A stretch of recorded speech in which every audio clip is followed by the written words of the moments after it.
Afira, siz başta arkadaşma olmasa ular sizin başka yapmayın.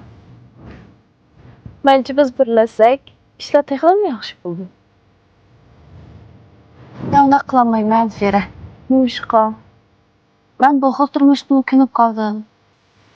O'kinlam o'tkizdi. Hech qilsa Ularni eng yaxshi ko'rganday, har qatim ko'nglim yerim bo'lib qolgan vaqtlar mushakilib, yig'ilib ben ketaman. Yaxshi ko'rgansizmi? Ha, men bek yaxshi oldum. Unda biz her haftada bir kelaylik. Ma'qul? Unda biz o'qishni bitirgandan keyin bunodimni cho'ng, bunodim kattamiz boraylik bilamda. Menda pul yo'q. Sizda pul bormi? Menda bor. Ahmoq qiz. Men menga sizdiribdi. Taşıt.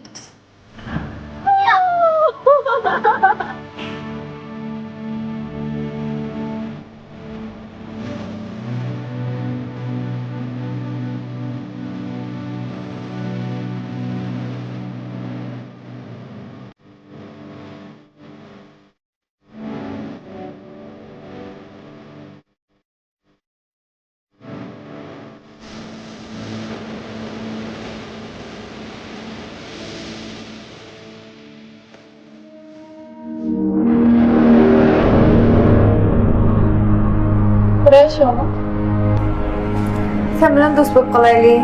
Aliya xushmas bo'lib qopti. Dumandagi sinfda yaxshi yerdaydi. Do'st bo'lish. Kim deydi bizning xonim qizlarimiz faqat kirpik ulashlar, tirnoq yasashni bildi deb. Bizningki hozir xonim qizlarimiz o'zini so'yishni bakroq bildi. Bo'libmi bakteriyaning foydali bakteriya qog'ozini ishlatishni bakroq bildi. Men sizlarning do'stinglar Nurayat bo'lman. Bakteriya tozali qog'ozni alay tavsiya qilaman. Meni sizlardek odamlarga qat'iy do'st bo'lib qolganim yo'q. Onun üstüne mənim dost oluşuq bək muhtacımız. Sen? Bu filmin davamını biz Uz Ava salondan görürük. Salon numara baş bette var.